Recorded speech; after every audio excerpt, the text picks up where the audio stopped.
Triple ఐటీలో ఆత్మహత్య చేసుకున్న సృజన్ వాళ్ళ మదర్ మనతో ఉన్నారు. ఏమంటారు ఒకసారి అడిగి తెలుసుకునే ప్రయత్నించండి.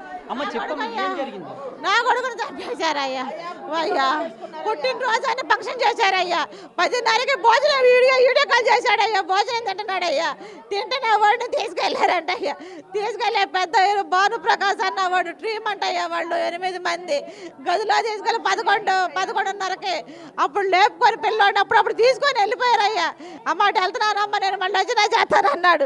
అక్కడ తీసుకెళ్ళి 3 గంటలు 4 గంటలు హింసించి ఎక్కడ పడితే అక్కడ తన్ని నా కొడుకుని హింసించి చంపేశారయ్యా నా కొడుకును.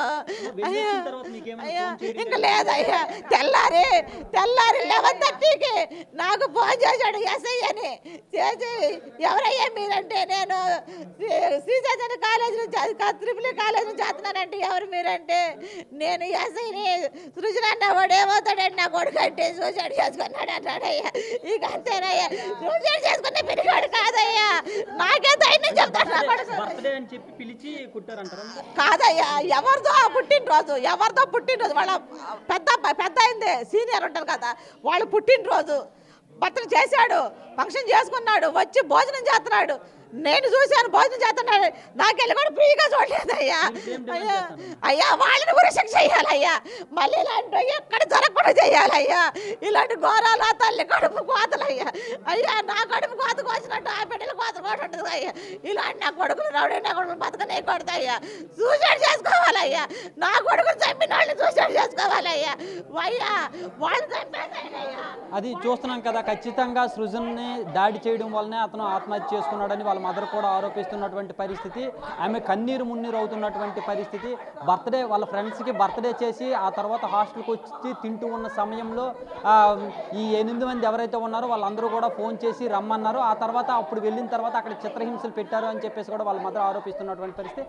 వెళ్ళడానికి ముందు అమ్మ నేను ఇలా వెళ్తున్నాను అని చెప్పేసి కాల్ చేసి చెప్పాడు. ఆ తర్వాత రిటర్న్ వచ్చిన తర్వాత మాత్రం ఏమీ చెప్పలేదు.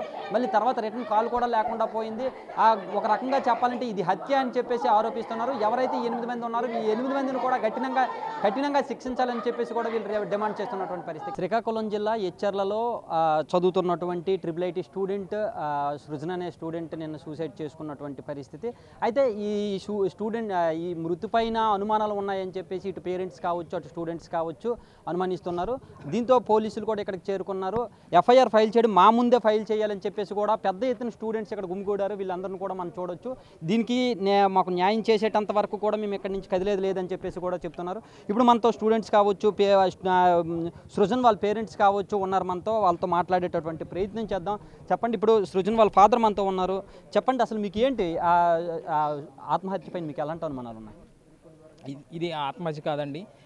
11వ తారీఖు మా బాబుని 11 గంటల నుంచి తెల్లారి 3 వరకు 9 మంది కలిసి చిత్రహింసలు చేసి కొట్టి చంపేశారండి.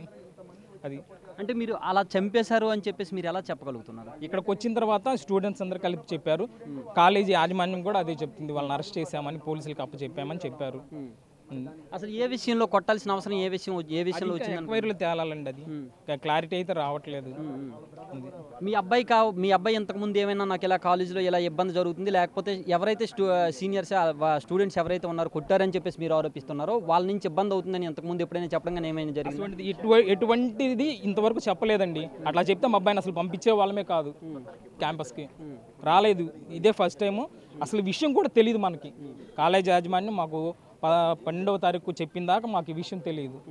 అది ఇక్కడికి వచ్చిన తర్వాత నుంచి ఇక్కడ కాలేజ్ మేనేజ్మెంట్ నుంచి, కాలేజ్ సిబ్బంది నుంచి కావచ్చు, పోలీసుల నుంచి కావచ్చు, ఎలాంటి సపోర్ట్ ఉంది? సపోర్ట్ అయితే మమ్మల్ని అసలు ఆ మెయిన్ గేట్ నుంచి లోపల కూడా ఎంటర్ కానీ లేదు. పిల్లలు గొడవ చేస్తే అప్పుడు తీసుకొచ్చారు. మేము రిక్వెస్ట్గా అడుగే కొంది స్టెప్ బై స్టెప్ చెప్తున్నారు తప్ప క్లారిటీ అయితే లేదు, మాకు సపోర్ట్ అయితే లేదు. అంటే గేట్ నుంచి బయటకు రాకుండా ఏం చెప్తున్నారు? అక్కడే ఉండండి అని చెప్పేసి బయటే ఉంచారు మమ్మల్ని. 1/2 గంట పైన గేట్ బయటే ఉంచారు మమ్మల్ని. అలౌ చేయలేదు. ఎందుకు అలౌ చేయలేదు? అంటే మీ అబ్బాయి కదా, ఎందుకు అలౌ చేయలేదు ఏమన్నారు? వాళ్ళకి ఫోన్లు చేస్తున్నారు తప్ప మమ్మల్ని అయితే క్లారిటీగా రాలేదు. అంత అయిన తర్వాత అప్పుడు స్టెప్ బై స్టెప్ వస్తున్నారు తప్ప క్లారిటీ అయితే రావట్లేదు. ఇప్పుడు పోలీసులు కూడా పెద్ద ఎత్తున ఇక్కడికి చేరుకున్నారు. పోలీసుల నుంచి ఎలాంటి సపోర్ట్ లభిస్తుంది? కేసు అయితే పుటప్ చేశారు. మాకు తెలిసిన విషయం వాళ్ళకి చెప్పాము. వాళ్ళ 9 మంది గురించి ఎంక్వైరీ చేసాం, చెప్పాము.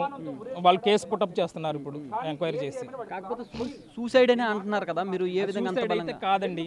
ఆ 3 గంటల్లో అతనికి కొట్టినప్పుడు ఏదో సంథింగ్ తగలరాని చోట తగిలి చనిపోయి ఉంటాడని మా అనుమానం.